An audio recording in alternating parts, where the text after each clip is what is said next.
Hello दोस्तों, आप सबका स्वागत है एसपीएन कंसल्टेंसी पे। तो आज हम जो टॉपिक ले रहे हैं वो सूर्य ग्रह और शनि ग्रह के युति के ऊपर है। यदि सूर्य ग्रह और शनि ग्रह दोनों ही एक ही भाव में युति में हो तो इसका जातक पर क्या प्रभाव पड़ता है, यही टॉपिक को आज हम आगे देखेंगे इसे। तो चलिए दोस्तों, let me share my screen with you all.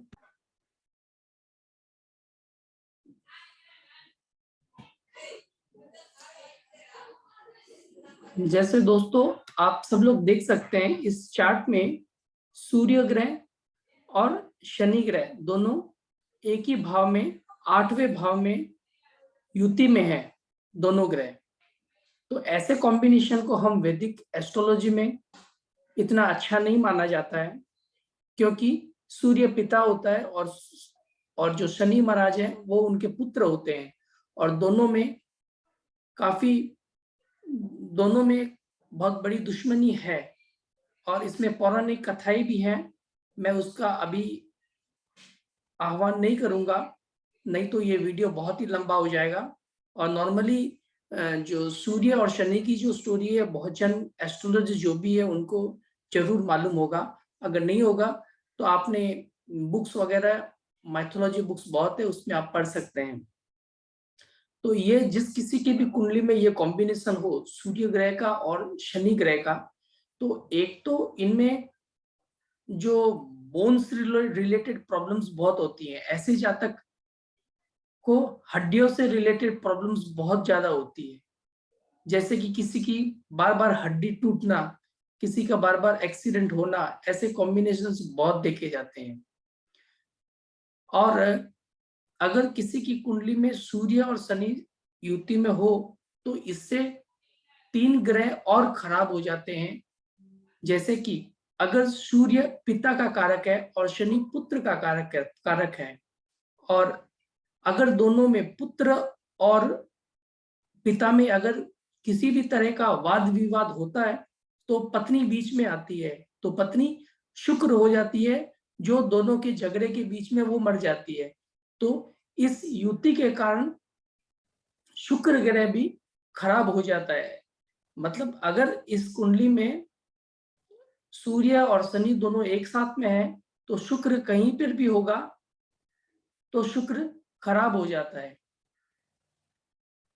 तो सेकंड कॉम्बिनेशन, अगर यही कॉम्बिनेशन अगर बनता है कुंडली में, तो इससे जो दूसरा ग्रह जो खराब होता है वो मंगल ग्रह भी खराब हो जाता है, क्योंकि सूर्य और शनि दोनों मिला करके मंगल बैड मंगल हो जाता है। जो पॉजिटिव नहीं रहता है वो नेगेटिव हो जाता है, या हम इसको मंगल बद भी कह सकते हैं। तो अगर मंगल बद हो जाता है इस युक्ति के कारण, तो किसी भी जातक के कैरियर में अप्स एंड डाउन्स बहुत आते हैं। ऐसे जातक जिनके सूर्य और शनि की युति हो चार्ट में। इसी कॉम्बिनेशन से एक और ग्रह खराब हो जाता है, जो है कि राहु प्लेनेट, क्योंकि सूर्य और शनि की युति से राहु नीच भी हो जाता है। तो ऐसे जातक हो सकता है किसी भी तरह का एडिक्टेड भी हो सकता है, या फिर किसी भी तरह से अपने जो पूर्वजों का धन कमाया हुआ है उनको भी बर्बाद कर सकता है। तो ऐसी पॉसिबिलिटीज बहुत सारी होती है और बहुत सारी देखी भी जाती है। तो ये जो मैंने अभी आपको बताया वो सब नेगेटिव पॉइंट्स थे। इसका अगर मैं पॉजिटिव पॉइंट्स आपको बताऊं तो एक बहुत ही अच्छा पॉजिटिव पॉइंट्स है। अगर मतलब कि ऐसे जातक जिनकी कुंडली में ये कॉम्बिनेशन हो, ऐसे भी देखे गए हैं कि वो बहुत ही अच्छी गवर्नमेंट पोस्टिंग पे अपना जॉब्स करते हैं और बहुत ही रेप्यूटेटेड पर्संस रहते हैं, ऐसी युति के लोग भी। And this is very much positive things. और एक चीज बता दूं, अगर ऐसे जातक अगर कुंडली में ये कॉम्बिनेशन लेके बैठे, अगर वो गवर्नमेंट रिलेटेड किसी भी तरह का काम करें तो उनको है जो अपने करियर में, अपने लाइफ में वैसी समस्याएं नहीं आएगी जो मैंने अभी आपको नेगेटिव चीजें बताई थी। और जो तीसरा इसका पॉजिटिव पॉइंट है, अगर ऐसा जातक अपने पिता के साथ व्यापार करे या काम करे या ज्यादा समय पिता के साथ बिताए, तो ऐसे व्यक्ति को किसी भी तरह की नेगेटिव इफेक्ट्स नहीं आएंगे। तो ये दोस्तों बहुत ही महत्वपूर्ण पॉइंट है और ये बहुत ही इंपॉर्टेंट है। काफी कुंडलियों में सूर्य और शनि का युति देखी जाती है और बहुत जनों के मन में यही रहता है कि ये युति इट्स वेरी डेंजरस। लेकिन अगर हम इसके को हम इसी युति के अकॉर्डिंग हम बैलेंस करके चले तो उसकी जो नकारात्मक प्रभाव है वह हमें नहीं मिल करके अच्छे प्रभाव इससे हमें मिल सकेंगे। सो आई होप दोस्तों आपको वीडियो अच्छा लगा होगा, आपको समझ आया होगा।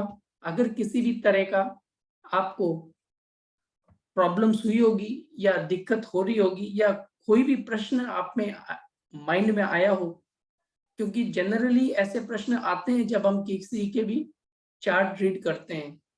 तो कोई भी प्रश्न हो तो आप मुझे कमेंट बॉक्स में कमेंट कर सकते हैं and I will be very happy to answer all of your queries. Okay friends, तो आई होप आपको अच्छा लगा होगा। अच्छा लगा हो तो जरूर लाइक, शेयर और सब्सक्राइब कीजिएगा ताकि बाकी लोग भी इस टॉपिक के बारे में जान सकेंगे और कुछ नॉलेज प्राप्त कर पाएंगे। तो चलिए दोस्तों, मिलते हैं नेक्स्ट टाइम और कोई नए टॉपिक के साथ। Till then, good bye friends.